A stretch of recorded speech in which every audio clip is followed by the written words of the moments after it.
Scott Williams. I went to Seton Hall from 1976 to 1980. I majored in political science.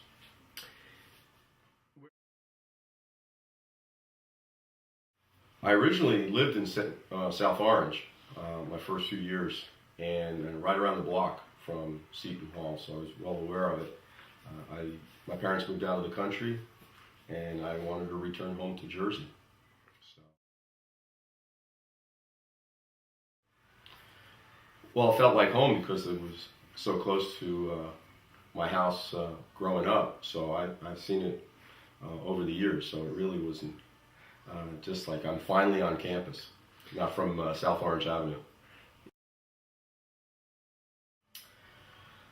Well, my roommate at the time, Jim Bell, I always said was very helpful, and we roomed together for 2 years, our sophomore and junior years, before he became a community advisor, and him and I stayed in touch for years, and unfortunately I find out that he passed away just recently, so it was a great loss in more ways with his passing. I played intramural, softball, basketball in the old bubble for the basketball, which is now, I guess, the parking lot right next to the baseball field. So the bubble. The bubble was right next to the baseball field down the left field line, and it was a big old air bubble, and there was a track, a wooden track, and at the end of the track was some indoor baseball cages, and there were about 3 maybe basketball courts, and we played during the winter basketball in the bubble. We did run. It was still cold, but there was no snow, and that's how we got our recreation.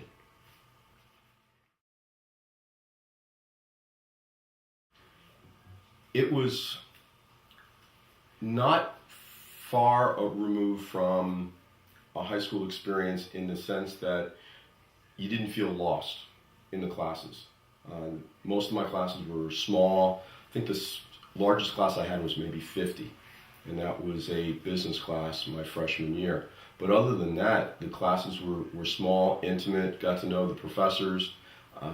So in that regard, you felt like there was more of a one-on-one connection with the professors and got to know them a little bit better.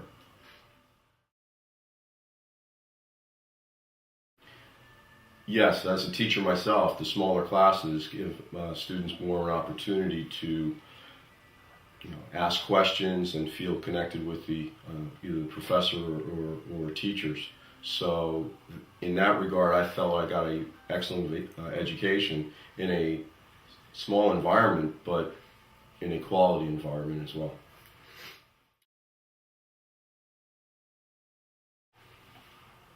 You're jogging 30 plus years of trying to get memories. I know. Remember some things like the student council, sort of like the spring festivities, spring fling, some activities in that regard, knowing that just around when the weather's getting warmer, and some outdoor opportunities. Some of the concerts on campus were right before some of these names got big. I remember Meatloaf came to Walsh Gymnasium, and Billy Joel, Joe Jackson were some that came to mind. I saw Southside Johnny and Asbury Jukes for the first time in the activity center, and that hooked me to Southside for till this day. So the dorms near the business building, so it's Stillman business. They used to be fields or outdoor basketball courts, and I believe there was a parking lot there as well. So that much, and also the entrance. The entrance used to be between the activity center and Boland Hall, where we would enter, but now that's further down. And also The loss of the library, which I spent many hours in. And one of the and the new library has taken my old parking spot. So when, well, in my free time, usually I would drive up to the mall. I think it was Livingston Mall, just to hang out during the day, but not very often, just to get away. I had friends and family in the area, so sometimes I went off to Westfield, which I lived there for a little bit of time. But socializing, we didn't spend much time in South Orange. We usually went down in the Newark area. There were some bars a few miles from campus. That was when we were able to drink with 18 was the drinking age. So we went down there. Went to New York on occasion, especially when some basketball games at the Garden or Nassau Coliseum. We pretty much stayed local unless there was some sort of special activity.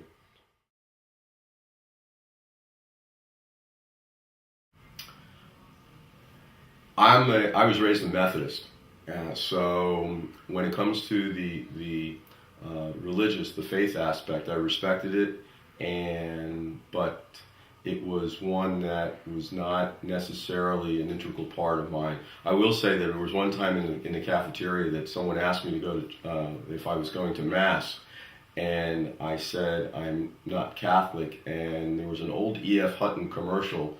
When E.F. Hutton speaks, everyone listens, and I just so happened to say that I was not Catholic, and it seemed like everybody stopped and turned to look at me, and it was quite interesting in that. But I respected the faith, but in the end, I was raised a Methodist.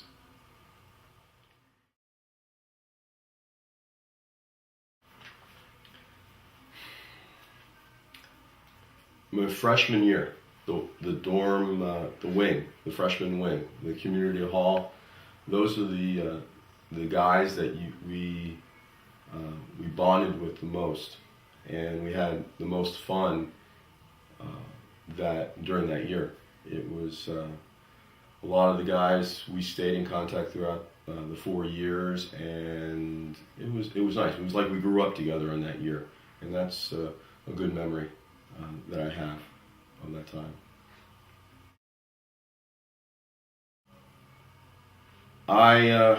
It was a quality education, and I think I'm realizing it now more than when I just graduated. When people come and ask me where I graduated from college, and I say Seton Hall, they do the old, oh, and with that I feel like, wow, there's respect there.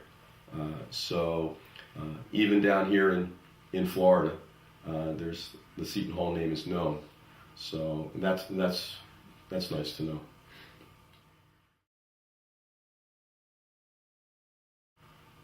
Enjoy every aspect of your 4 years. Take advantage of the opportunities.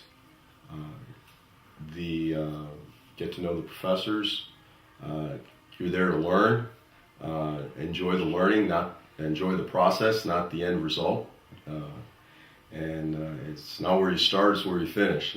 And that's a saying I've told my players when I was coached and my students, and that's something that enjoy the ride, and the end result, good things will happen.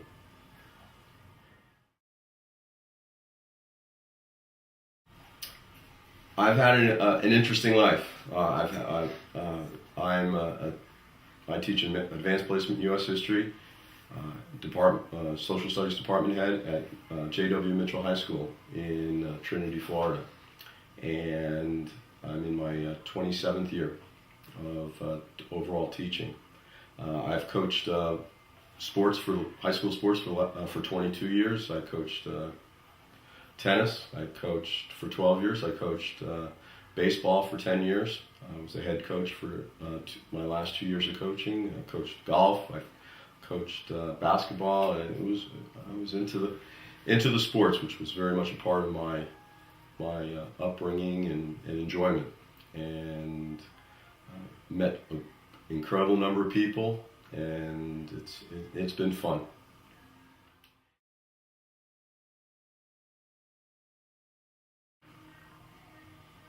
No, because no, I just I've had a very interesting ride, and I have no regrets and no what ifs.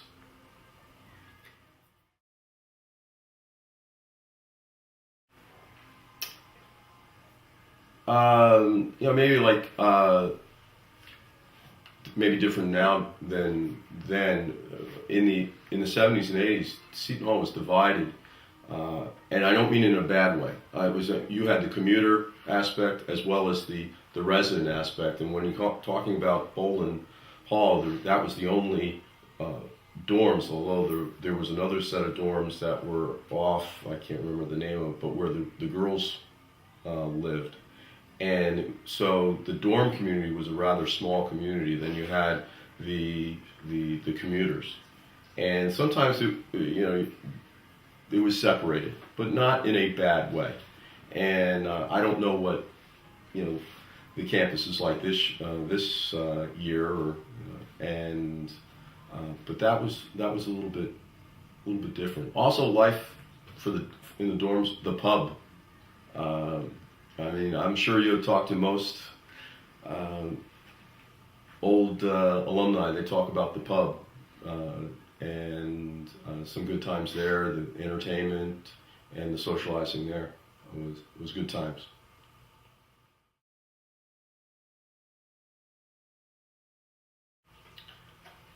My time at Seton Hall made me grow as an individual. The 4 years took me from a 17-year-old naive kid to that of one that was ready to go into the world a little bit stronger, a little bit smarter, and it was one of the important steps to where I am today.